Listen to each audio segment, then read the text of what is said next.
The biggest thing, the Pride Centre, we serve as a hub for this community. So we provide resources and services for this community. Anyone coming into the centre or calling into the centre, we provide resources such as doctors, lawyers, counselors, Other agencies. any agency that is GLBTQ friendly or safe.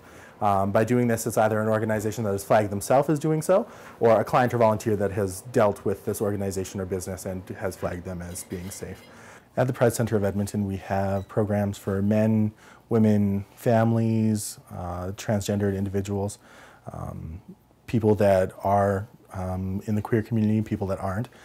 We provide counseling, we provide basically resources to the outer agencies that anyone would access, whether it be medical professionals, legal professionals. People are looking for a salon that's gay-friendly, or a bar or a club. Just anything that somebody could go to that's going to be non-judgmental to the community. The upstairs, as you saw when you came in, is a drop-in. That is probably the most used thing here at the center.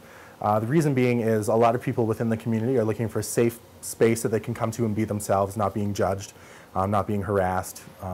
If they're dealing with their sexuality, coming to terms with that, being able to ask questions and not have the glares or the wrong answers, being told that they're living the wrong life, that kind of stuff. Within our community, the biggest issues that we see are the judgment and discrimination factors that we face. Granted, not all of the community is a visible minority, but the largest part is our transgender community. Being a visible minority, they do have a lot of issues around going through transition, whether it's from male to female or female to male.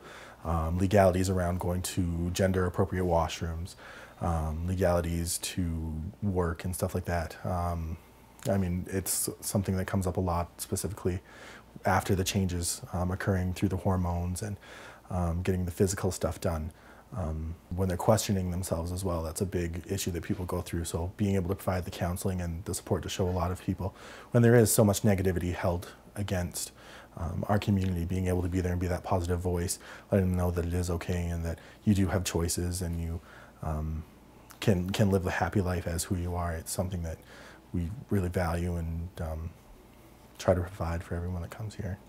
People just trying to find the knowledge and education that they need for themselves or for their families, it's very hard to come by. There's very little resources out there for a lot of the things. So just being able to provide that to people is probably one of the biggest things that we can provide. The younger populations, the youth now, because it's something that it isn't in our everyday life and it's not so much reflected on as a negative thing now, we're starting to see that within the younger communities that it is becoming more accepted.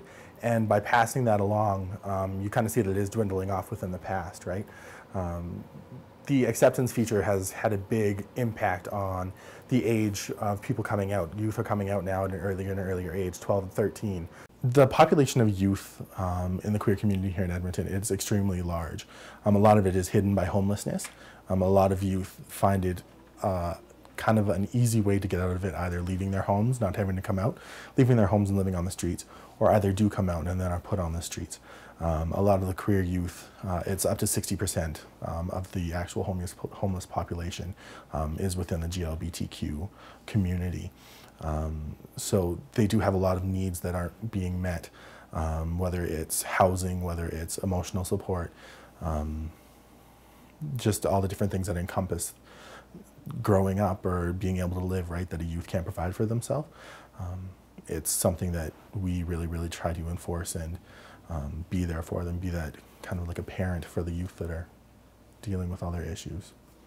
The trans community specifically, Alberta has been known because we were covering the surgeries for the longest time. A lot of trans people were relocating here to the city, right? So it's definitely been seen as a more accepting city for that purpose. In Edmonton, we have a group called the Imperial Sovereign Court of the Wild Rose, which is drag queens and drag kings.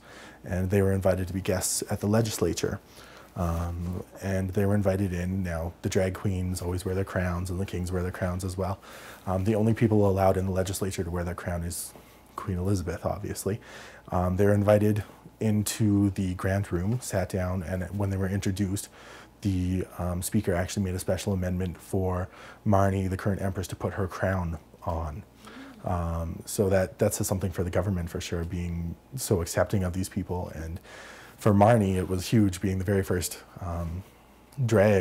second person in history to ever wear a crown in the legislature. But for that to be somebody a drag queen, that's pretty enormous of our government for sure. Even within the GLBTQ community itself, we're kind of unheard of. Unless somebody's specifically looking for a resource, they don't know we're here. We've been involved with Everyone for Edmonton. It's a big thing where all organizations come together and just kind of trying to buddy up with any organization that we can find a way to link ourselves with has been something that we've been really trying to put an effort on recently. The goals of the Pride Centre, as we continue on, is to get ourselves out there more. Even though we are high in the GLBTQ community, a lot of people still don't know that we're here and what services we provide. With those services, we'd like to expand those as well. As of right now, we have a single doctor listed as a GLBTQ safe doctor. We would love to be able to have a list of 20 to 30 doctors that we could send numerous people to, because the doctor's load right now, as everyone knows, is so huge that nobody's taking on new patients, and that's just a hassle to begin with. Starting to do more community outreach, getting involved in more schools. The only way we're going to stop this discrimination is getting out there and educating people. That is the biggest tool that we have, and just to see that grow and go further out into the community, not only in Edmonton but across the province and across Canada. Just seeing it completely grow and outbranch from organizations to schools to community groups, and just being able to kind of be that hub and see the growth throughout the province is something that we really want to see happen in the future that we're working on.